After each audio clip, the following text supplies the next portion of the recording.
ಸರ್ಕಾರದಲ್ಲಿ ಮತ್ತೊಂದು ಸುತ್ತಿನ ಶಾಸಕ ವರ್ಸಸ್ ಸಚಿವರ ಸಂಘರ್ಷ ಶುರುವಾಗಿದೆ.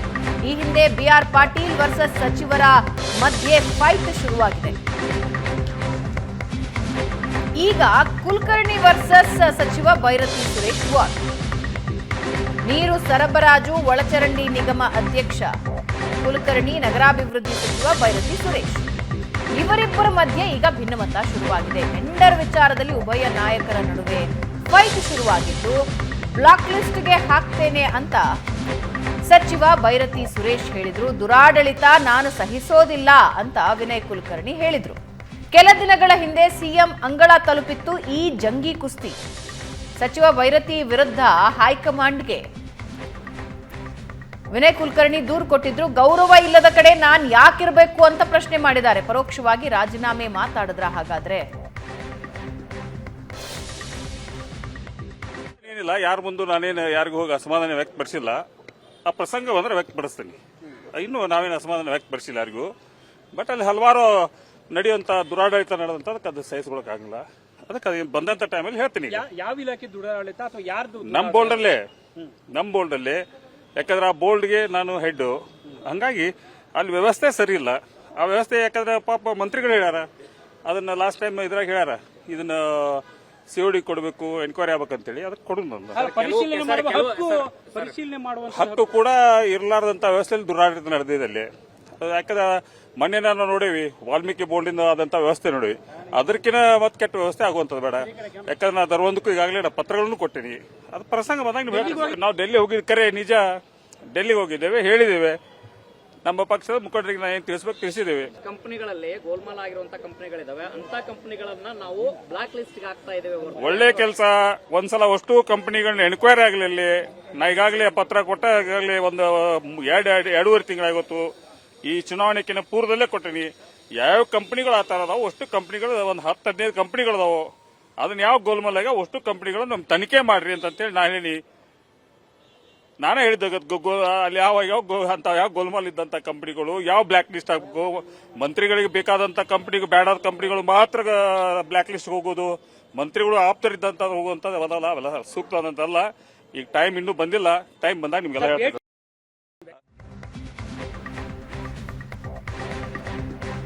ನಿಧಾನಕ್ಕೆ ಕಾಂಗ್ರೆಸ್ನಲ್ಲಿ ಒಂಚೂರು ತಲ್ಲಣ ಶುರು ಆಗ್ತಾ ಇದೆ ಅಂತ ಅನಿಸ್ತಾ ಇದೆ. ಕಾಂಗ್ರೆಸ್ದೊಂದು ಇತಿಹಾಸ ಇದೆ. ಯಾವಾಗ ಸೀಟ್ಗಳು 130ಕ್ಕಿಂತ ಜಾಸ್ತಿ ಬಂದಿವೆಯೋ ಆಗಾಗ ಒಳ ಜಗಳ ತಾರಕಕ್ಕೇರ್ತಾ ಇರುತ್ತೆ. ಇದೊಂದು ಇಂಟ್ರೆಸ್ಟಿಂಗ್ ಆಗಿರ್ತಕ್ಕಂಥ ಜಗಳ ಡೇ 1 ನಡೀತಾ ಇದೆ. Leave politics aside. ಈಗ DK ಮತ್ತು ಸಿದ್ದರಾಮಯ್ಯನವ್ರ ನಡುವೆ ಪೊಲಿಟಿಕಲ್ ಫೈಟ್ ಸ್ವಲ್ಪ ಪಕ್ಕಕ್ಕಿದೆ. ಡೇ 1 BR ಪಾಟೀಲ್ ಏನು ಹೇಳಿದ್ರು, ಶಾಸಕಾಂಗ ಪಕ್ಷದ ಸಭೆ ಕರೀರಿ, ಕೆಲ ವಿಷಯಗಳನ್ನು ನಾನು ಚರ್ಚೆ ಮಾಡಬೇಕಿದೆ ನೋಡಿದ್ದು ಹೇಳಿದರು. ಕೆಲ ಸಚಿವರು ಅನಗತ್ಯವಾಗಿ ತೊಂದರೆ ಕೊಡ್ತಾ ಇದ್ದಾರೆ ಅನ್ನೋದನ್ನು ಹೇಳಿದರು.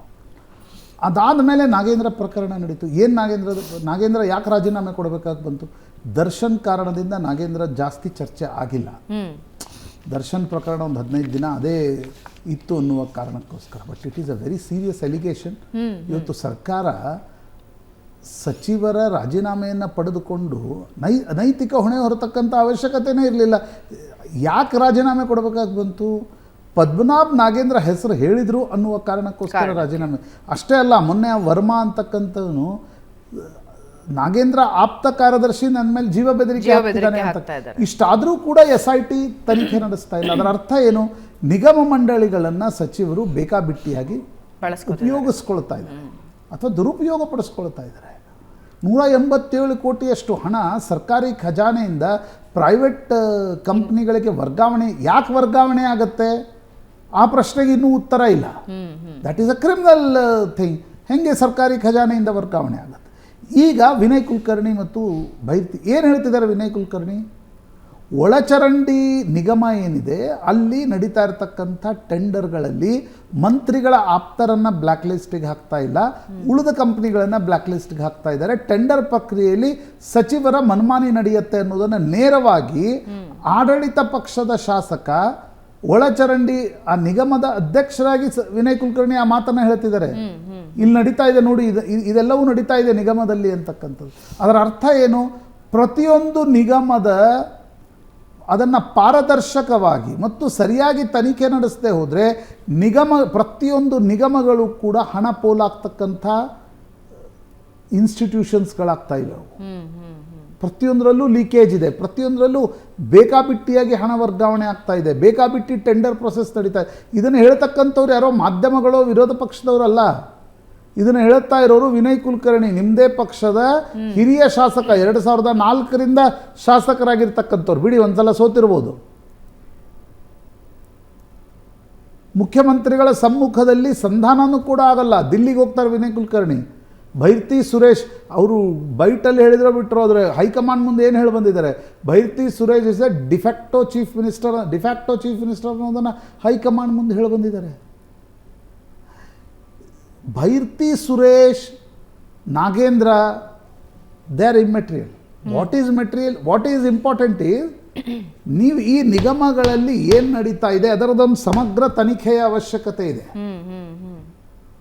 ಆ ಮಟ್ಟದ ಹಣದ ಪೋಲು ನಡೀತಾ ಇದೆ, ಬೇಕಾಬಿಟ್ಟಿ ನನಗನ್ಸುತ್ತೆ ನಿಗಮಗಳು ಬಿಳಿಯಾನೆಗಳಾಗಿ ಕೂತಿವೆ.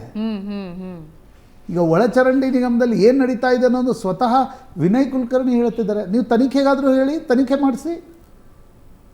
ಇದು ಕೇವಲ ಟೆಂಡರ್ಗೆ ನಾನು ಕೊಡಬೇಕು ನಿನಗೆ ಕೊಡಬೇಕು ಅನ್ನೋ ಜಗಳ ಆಗಿ ನನಗೆ ಕಾಣ್ತಾ ಇಲ್ಲ. ಅವ್ರು ಏನು ಹೇಳ್ತಿದ್ದಾರೆ, ಅವ್ರು ಹೇಳ್ತಾ ಇರೋ ಅಂಶ ಏನು, ನಾನು ಭಯಪಡಲ್ಲ, ಪ್ರಸಂಗ ಬಂದರೆ ದಾಖಲೆ ಕೊಟ್ಟೇ ಕೊಡುತ್ತೇನೆ, ಬ್ಲ್ಯಾಕ್ ಲಿಸ್ಟ್ಗೆ ಹಾಕುತ್ತೇನೆ ಅಂತ ಭೈರತಿ ಸುರೇಶ್ ಹೇಳಿದರು. ಆದರೆ ಮಂತ್ರಿಗಳ ಆಪ್ತರ ಕಂಪ್ನಿಗಳಿಗೆ ಟೆಂಡರ್ ಕೊಡುವ ಪ್ರಯತ್ನ ನಡೆದಿದೆ.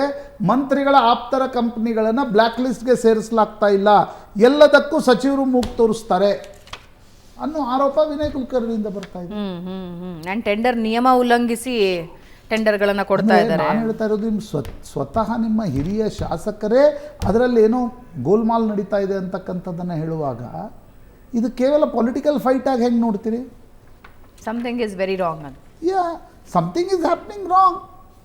ನೀವು ಅದರ ಬಗ್ಗೆ ಒಂದು, ನನಗನ್ಸುತ್ತೆ ಇಡೀ ನಿಗಮದ, ನೀವು ಬೇಕಾದ್ರೆ ಕಳೆದ 10 ವರ್ಷದ ಅವಧಿಯಲ್ಲಿ ಆಗಿರ್ತಕ್ಕಂಥ ನಿಗಮದಲ್ಲಿ ಏನೇನಾಗಿದೆ ಅನ್ನೋದನ್ನು ಒಂದು ಶ್ವೇತಪತ್ರ ಹೊರಡಿಸಿ. ಎಷ್ಟು ಹಣ ಖರ್ಚಾಯಿತು, ಯಾರ ಕಂಪ್ನಿಗಳಿಗೆ ಟೆಂಡರ್ ಕೊಟ್ರಿ, ಎಲ್ಲಿ ಖರ್ಚು ಮಾಡಿದ್ರಿ. ಇದಷ್ಟೇ ಅಲ್ಲ, ಈ ಜಾತೀಯ ನಿಗಮಗಳಿವೆ, ಅಲ್ಲಿ ನೀವು ಗೋಲ್ಮಾಲ್ ಏನು ನಡೀತಾ ಇದೆ ಅನ್ನೋದನ್ನು ಊಹಿಸ್ಲಿಕ್ಕೂ ಸಾಧ್ಯ ಇಲ್ಲ. ಒಂದು ಸಿಂಪಲ್ ಪ್ರಶ್ನೆ, ಈಗ ನಾಗೇಂದ್ರ ಪ್ರಕರಣದಲ್ಲಿ ಒಂದು ನಿಗಮದಲ್ಲಿ ಹಿಂಗೊಂದು ನಡೆದಿದೆ ಅಂದಾಗ ಸರ್ಕಾರ ಎಚ್ಚೆತ್ತು ಯಾವ ಯಾವ ನಿಗಮದಲ್ಲಿ ಏನೇನು ಕಥೆಗಳಾಗಿವೆ ಒಂದು ಸಲ ನೋಡೋಣ, ಕಣ್ಣಾಯಿಸೋಣ ಅನ್ನೋದನ್ನು ಯೋಚನೆ ಮಾಡಲಿಲ್ವಾ ಅಂತ. ಡಿಸೆಂಬರ್ನಲ್ಲಿ ನನಗಿರ್ತಕ್ಕಂಥ ಮಾಹಿತಿಗಳ ಪ್ರಕಾರ ಒಂದು ಕ್ಯಾಬಿನೆಟ್ ಸಬ್ ಕಮಿಟಿ ಫಾರ್ಮ್ ಆಗಿತ್ತು.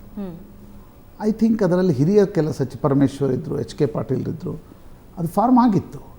ಆದರೆ ಅದು ಸರಿಯಾಗಿ ಕೆಲಸ ಮಾಡಿದರೆ ನಾಗೇಂದ್ರ ಪ್ರಕರಣ ಅಲ್ಲಿಂದಲೇ ಹೊರಗೆ ಬರಬೇಕಿತ್ತು. ನೋಡಿ, ಕ್ಯಾಬಿನೆಟ್ ಯಾವುದು ಪಕ್ಷದ್ದಿರಲ್ಲ, ಅದು ಸರ್ಕಾರದ ನೀತಿ ನಿರೂಪಣೆಯನ್ನು ಮಾಡ್ತಕ್ಕಂಥ, ನಿರ್ಧಾರಗಳನ್ನು ತೆಗೆದುಕೊಳ್ತಕ್ಕಂಥ ಕ್ಯಾಬಿನೆಟ್ಗೊಂದು ಪರಮಾಧಿಕಾರ ಇರುತ್ತೆ. ಆದರೆ ಇಲ್ಲಿ ಇದನ್ನು ನೀವು ಬರೀ ಪೊಲಿಟಿಕಲ್ ಫೈಟ್ ಆಗಿ ಸರ್ಕಾರ ನೋಡ್ತಾ ಇಲ್ಲರಿ ವಿನಯ್ ಕುಲಕರ್ಣಿ ಭೈರತಿ ಸುರೇಶ್ ನಡುವೆ ಗಲಾಟೆ ನಡೆದಿದೆ, ಸಂಧಾನ ಅಲ್ಲ. ಅವ್ರು ಹೇಳ್ತಾ ಇರ್ತಕ್ಕಂಥ ಅಂಶಗಳೇನು ಅಂತಕ್ಕಂಥದ್ದನ್ನು ನಾಜೂಕಾಗಿ ನೋಡ್ತಕ್ಕಂಥ ಅವಶ್ಯಕತೆ. ಎಸ್ ಮುಂದಿನ ದಿನಗಳಲ್ಲಿ ಇದ್ರ ಬಗ್ಗೆ ಇನ್ನಷ್ಟು ಡೀಟೇಲ್ಸ್ ಅನ್ನು ಖಂಡಿತ ನೀಡ್ತೀವಿ. ಈಗ ಒಂದು ಚಿಕ್ಕ ಬ್ರೇಕ್ ನಂತರ ಮಾತಾಡ್ಸೋದು.